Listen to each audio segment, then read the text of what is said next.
Throughout the years, we've spent a significant amount of time having discussions surrounding Harry and Meghan and the recurring commentary centered around them.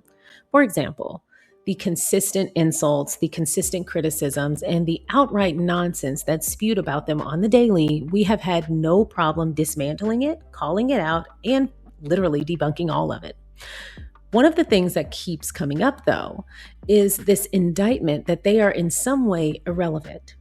While in tandem, they are also being asked to speak out on world issues quite often. There are a few reasons why that bothers me. One, if you're calling someone irrelevant, how can you then also value what they have to say about world issues? How can you then ask for them to be a leader? How can you then respect what they have to say while not respecting them as a person? See why that's a problem? But then two, if you bothered to open your eyes when you're giving that criticism, you would then recognize that Harry and Meghan often speak out. Just because they don't grab the nearest microphone and scream into it a la me or many others doesn't mean that they're silent, and it certainly doesn't mean that they're not active. You just have to pay attention. Archewell Foundation, now Archewell Philanthropies, has been quite active in the social justice space for years.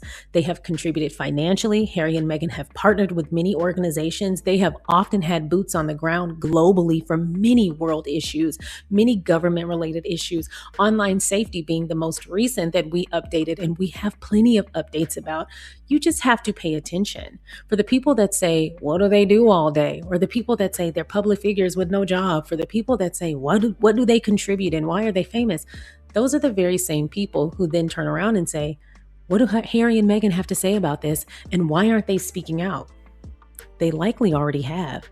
They've likely already written a check. They've likely already partnered with an organization. They've likely been working in that space for years, and you just don't know about it because instead of critiquing them, you should have been paying attention to them.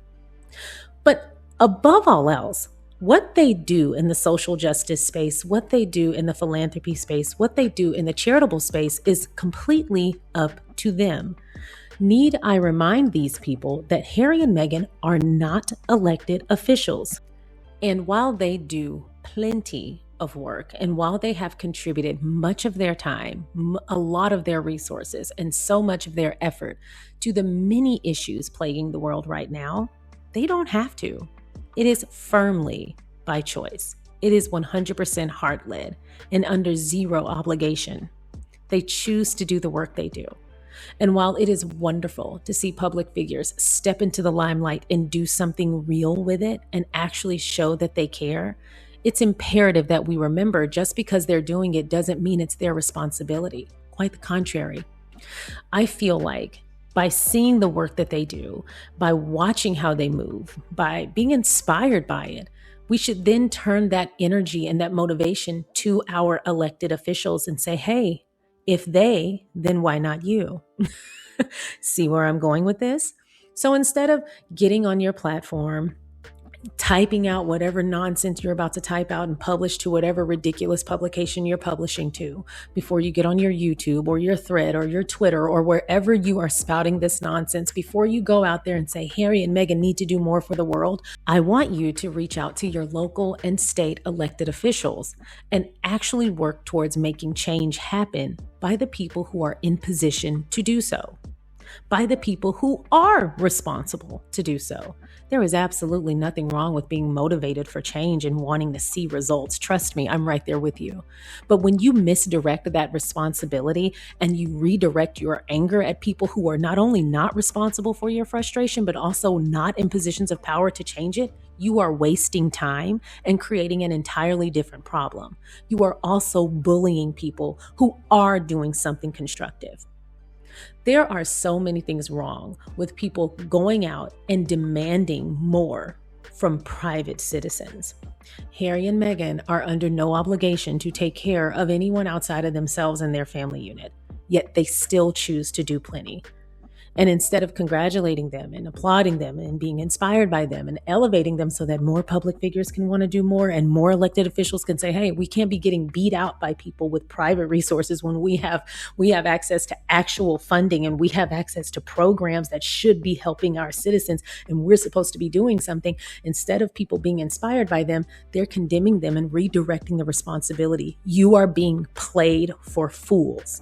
It's become a recurring issue, and it's not just affecting Harry and Meghan, although I find it to be the most ridiculous that this is being asked of Harry and Meghan, since the same people asking for Harry and Meghan to step up and do something, as if they aren't already, but the same people who are ignoring the amazing work that they're doing and demanding they do more work that isn't their job, more work that is a thankless job.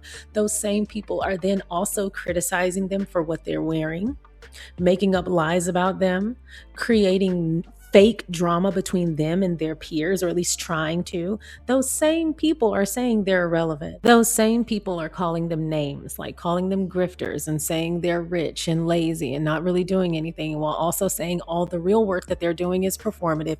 It's a lose-lose situation with these people. So why are we giving them any credibility whatsoever? Why are we even acknowledging that they're asking for Harry and Meghan to do jobs that don't belong to them, while simultaneously ignoring the people who are elected into office and should be doing something about these issues? There are people you can call about the things that you are aggrieved about. Trust me, I'm right there with you. My phone stays on my ear right now. There's a lot that we are doing. But Harry and Meghan are not the people we should be calling to save the world. We should appreciate the work that Harry and Meghan and every other private citizen does to make the world better, but we should absolutely hold the right people accountable. I have a lot to get into. Feminegra has a story about why, or an article, about why it's ridiculous to be asking Meghan to speak out on world issues right now. I have a lot of thoughts about this article, and I'm sure you will too. It delights me to bring it to you, so let's get started.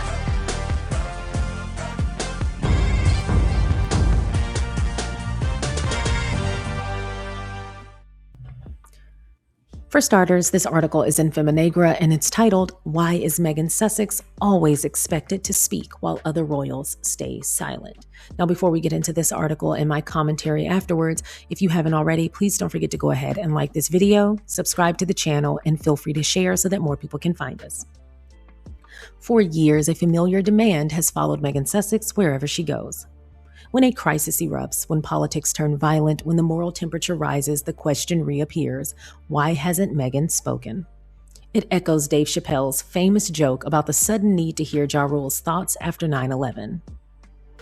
That question resurfaced after Sundance 2026 when commentators fixated on the Sussex's decision not to publicly denounce ICE. The framing was predictable. Silence was recast as moral failure and restraint became complicity. And once again, Meghan was positioned as the person who should carry the weight of a moment she did not create and cannot safely resolve. This is not a new debate. In 2025, we wrote that Meghan was right to refuse the culture warrior role so often imposed on Black women. What has changed since then is not the expectation, but the bluntness with which some groups try to enforce it upon her. The call for Meghan to finally speak up relies on collective amnesia. Before her marriage, she criticized Donald Trump openly. In 2020, she engaged in voter registration advocacy, spoke about misinformation, joined civic initiatives, and addressed racial injustice following the murder of George Floyd. She named police killings directly.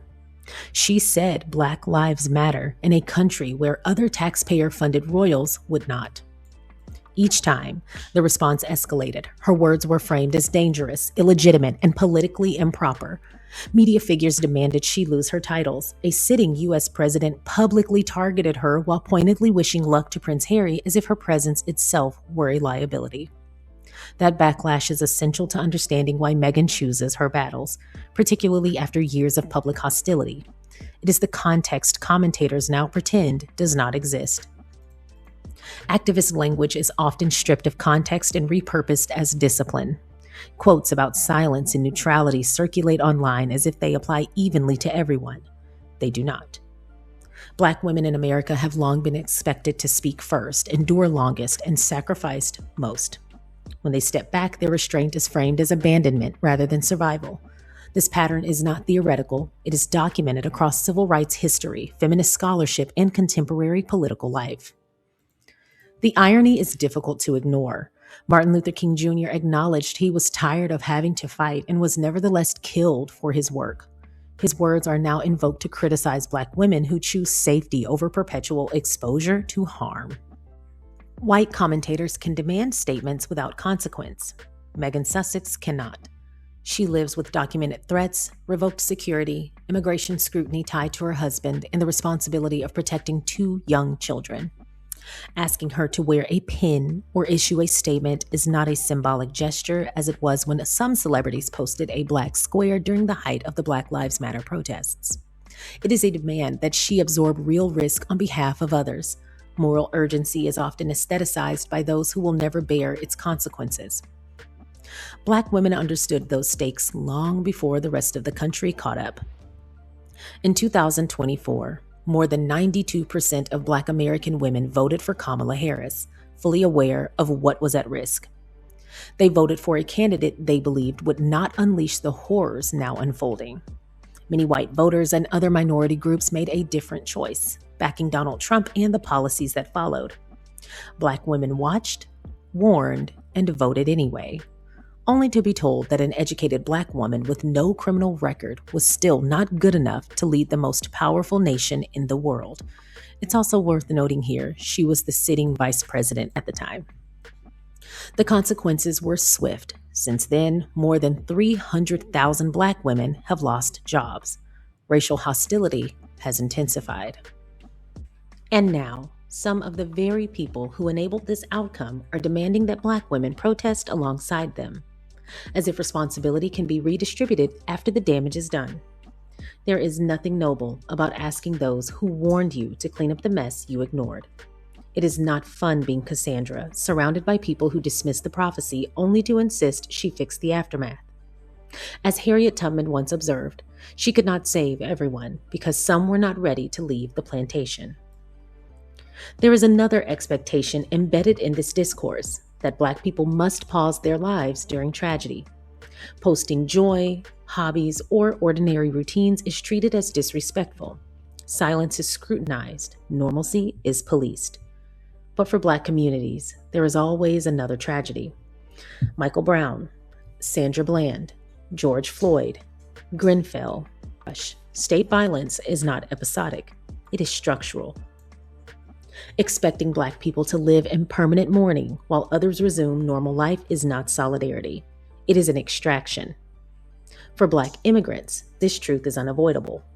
Black Americans have carried civil rights struggles that expanded freedoms for everyone, including those who now look down on them or demand more.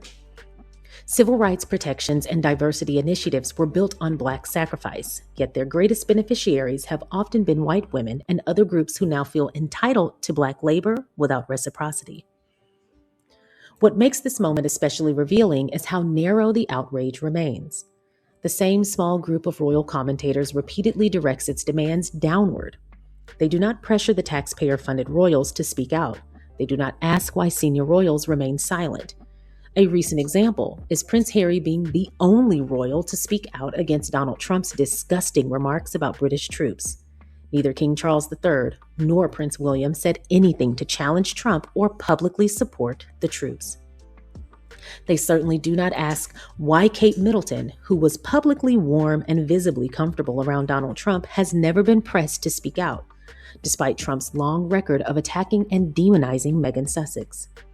If moral responsibility truly followed proximity to power, it would be reasonable to ask whether the so-called popular, quote, English Rose, whom Trump praised as, quote, beautiful, might use her whiteness and royal privilege to challenge him. Kate's brief appearance at the Sarah Everard vigil was framed by the media as women's activism, even though senior police later acknowledged it was a work obligation.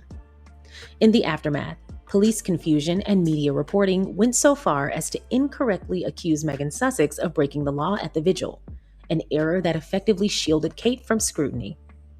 Kate was permitted to attend despite COVID restrictions, while many other women were arrested for doing the same.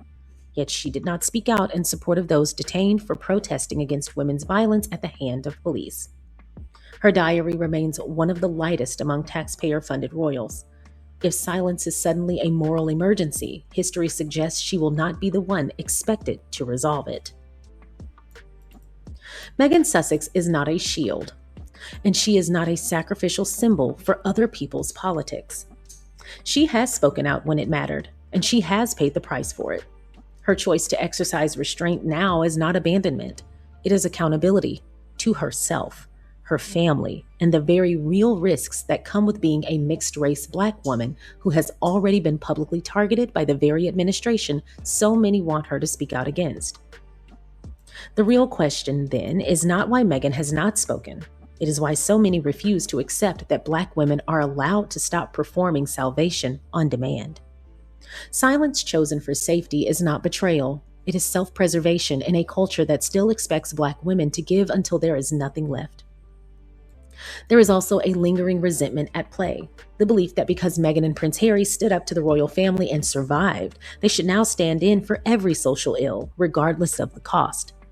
As if defying one institution obligates them to absorb the danger of all others. In a world where people are killed for their views, that expectation is not principled, it's reckless.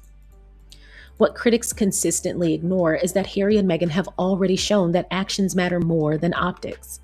Through their philanthropy, they fund, support, and advocate for causes with tangible outcomes. When the Los Angeles fire struck, they showed up and helped on the ground, even as the media rushed to question their sincerity. Apparently, the problem was not the work itself. Perhaps they should have worn a pin because that would shame Donald Trump. Thank you so much for watching the SharionSade YouTube channel. I appreciate you watching my content. If you haven't already, please don't forget to go ahead and like this video by hitting the thumbs up. Please don't forget to subscribe by hitting the subscribe button. And don't forget to comment along the way. If you feel so inclined, please don't forget to share so that more people can find us. Once again, thank you so much for watching. Now let's get back to the video. One of the things that this article perfectly articulates is how very real the risks are for Black women in America when we advocate. Our futures are at risk, our well-being are at risk, our safety is at risk, our mental health is at risk. And the entire time it feels like the rest of the world is just consistently saying more, more, more, more. I can't tell you how often I've deleted comments where I've spoken about Meghan's clothing or a Sussex style or reviewed a show or something of that nature. And people will get into the comments and say, can you speak out against someone for doing this? Or why aren't you talking about this issue? Or why aren't you lending your voice to this? Why aren't you holding a fundraiser, et cetera, et cetera. Now, it's one thing to ask me to promote a fundraiser. I'm happy to do that. It's one thing to ask me to promote something that's already in existence. But to disrupt a fun or casual or everyday video or content, and etc., and ask that I organize, ask that I lead, ask that I contribute, while I understand the heart of the matter, which is why I don't get upset, it is a distraction. And it's also deflection. When one could be spending their time creating or advocating or establishing or leading themselves, they're asking another Black woman to do it. They're not assessing the risks.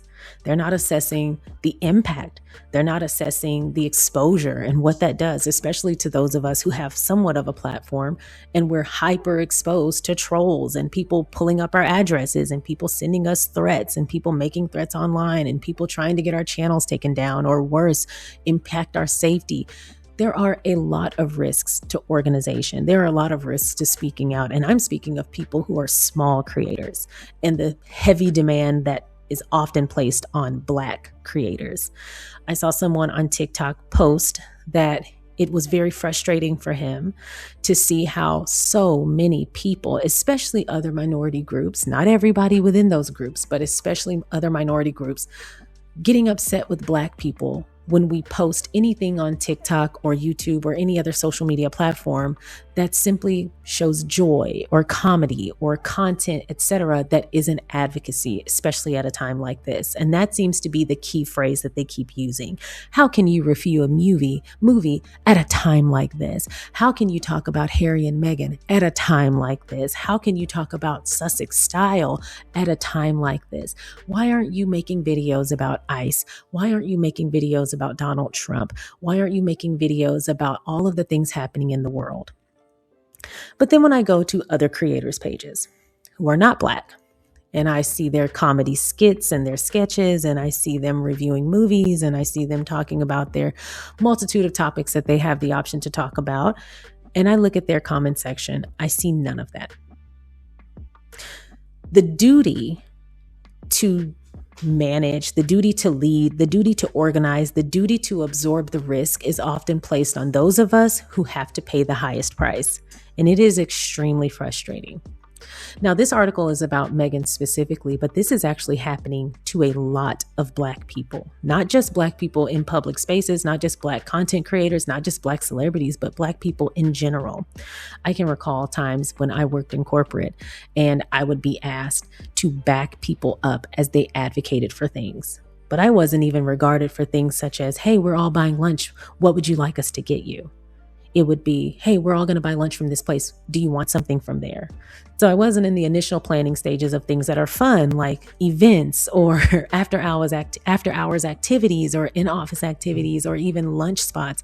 But when it came time to argue against the man, they wanted the Black girl to do it. When it came time to back me up when I had my own needs and my own issues and my own concerns, I was left to do that alone. And when it comes to Meghan Sussex and this conversation of should she or shouldn't she speak out, etc., many of you know my stance. I feel like people should do what they have the bandwidth to do and what they feel heart-led to do. You cannot ask people to absorb risks that you yourself are not in line for. And you also cannot ask people to absorb risks that you may be at risk of yourself. You cannot determine what someone has the bandwidth to address. You cannot determine what risks a person should be willing to take.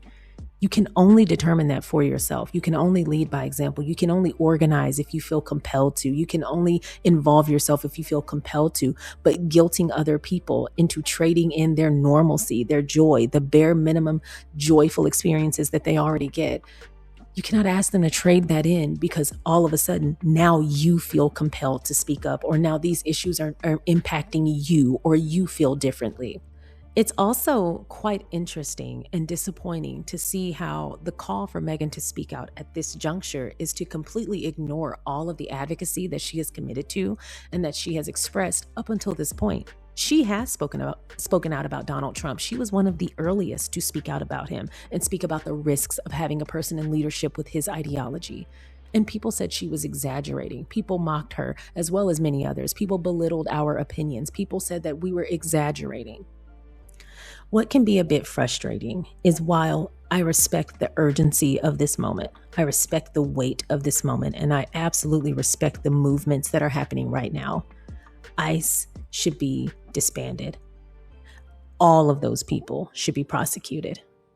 Every last crime they have committed should be prosecuted and justice should be served. 100% and then some. There are atrocities happening in our streets, in front of us, in front of cameras, in front of news crews, and there is nothing being done about it. Those detention centers, the wails, the screams, the very obvious pain that's coming from those centers, the protests that are happening there, that's not by accident. There is a lot wrong right now. And I respect every single person who is using their platform, who is using their voice, who is using their time, their resources, their effort to do something about it. More should be done. We should not be living in this. This is not normal. This is not safe. This is absolutely fucking terrifying. At the same time, to turn to the minority groups with that same urgency and say you could be doing more is to completely undermine that those same minority groups have been living under that constant state of urgency and emergency and mourning since we were born. We have been seeing pictures of our uncles and aunts and cousins and grandfathers and grandmothers and parents strung up in trees with a lot of other people's ancestors having picnics underneath their dangling feet. We have been seeing images. We have been hearing stories. We have been forced to watch movies and hear tales and hear legends and hear all kinds of nonsense as people fly their flags that represented those same atrocities in our face. And it's a debate topic. Our safety, our humanity, our very well-being, then and now, is up for debate every election season. Our civil liberties are always at risk. And believe it or not, we lose many of them every election cycle. That same urgency that you now feel because you suddenly see these things in front of you, but you've been seeing them, the bodies were just black. But now the urgency you feel is the urgency we've been living under, and you told us we were being dramatic. You told us to just comply. You told us we were being ridiculous. You told us that maybe if you'd had a job and you weren't on welfare and you weren't a baby mama and you knew how to play basketball and you knew how to play football, you wouldn't be a statistic. You completely negated and denied the hate we told you we lived under. When you see dead bodies and mugshots, only to be told, no, this person killed themselves. A perfectly healthy person who had nothing but a happy life. And all she did was have an attitude with an officer who was pulling her over unfairly, and suddenly she ends up dead. Or a person sleeping at home and she's shot through a wall and a door for no reason. When you have to fight for justice every damn day, every name is a hashtag, and you look it up and you're like, oh my God, who is this person today?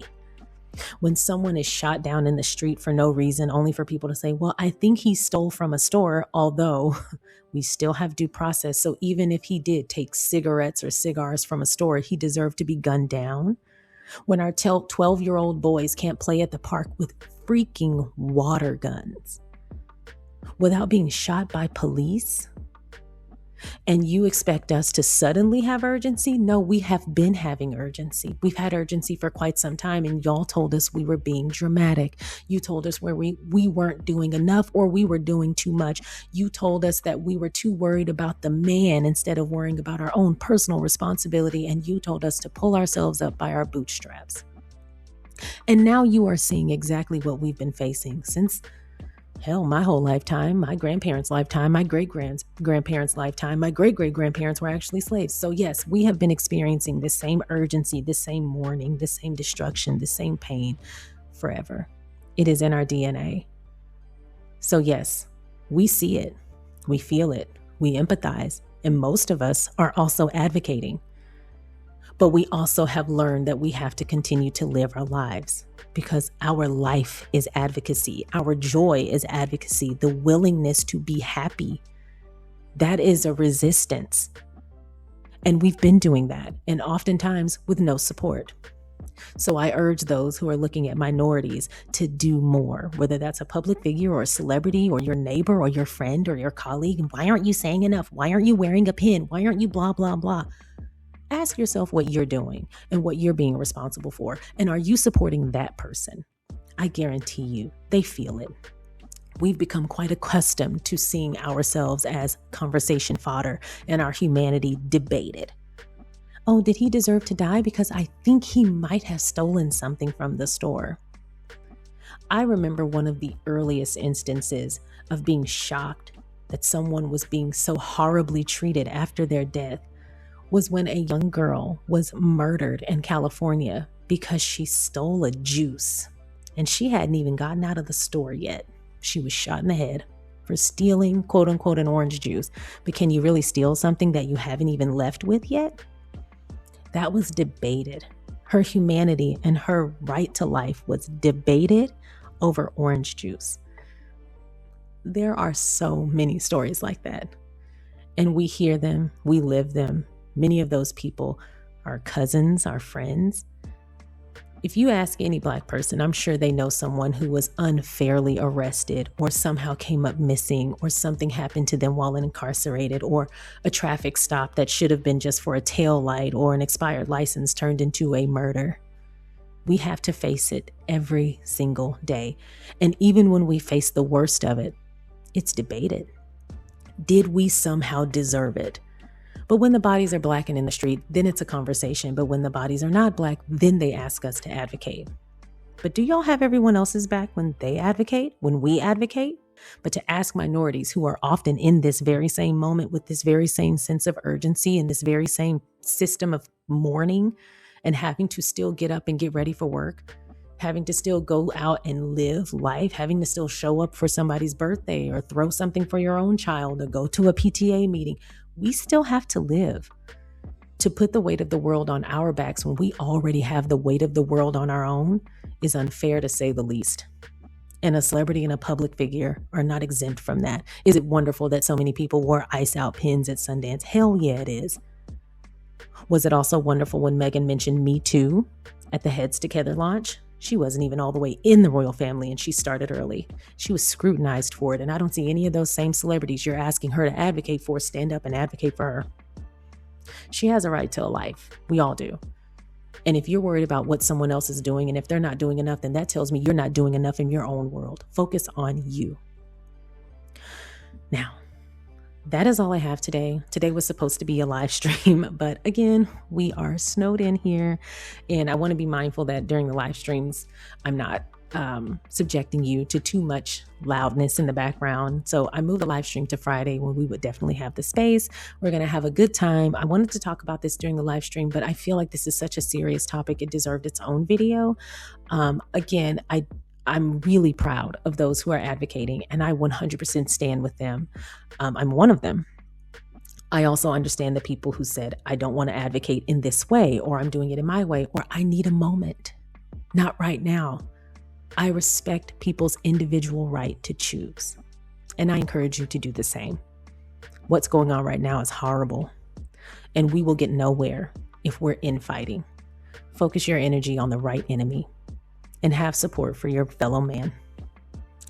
That's all I have for y'all today. I wish you all the best. I encourage you to practice self-care, to tune out. I have deleted several apps off of my phone.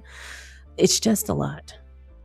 And so my heart is with you, praying for everybody's mental health and strength, and we will move forward. Something will be done. So that's all I have. I hope you enjoyed today's video. If you haven't already, please don't forget to go ahead and like the video, subscribe to the channel, and feel free to share so that more people can find us, and I will see y'all next time. Bye.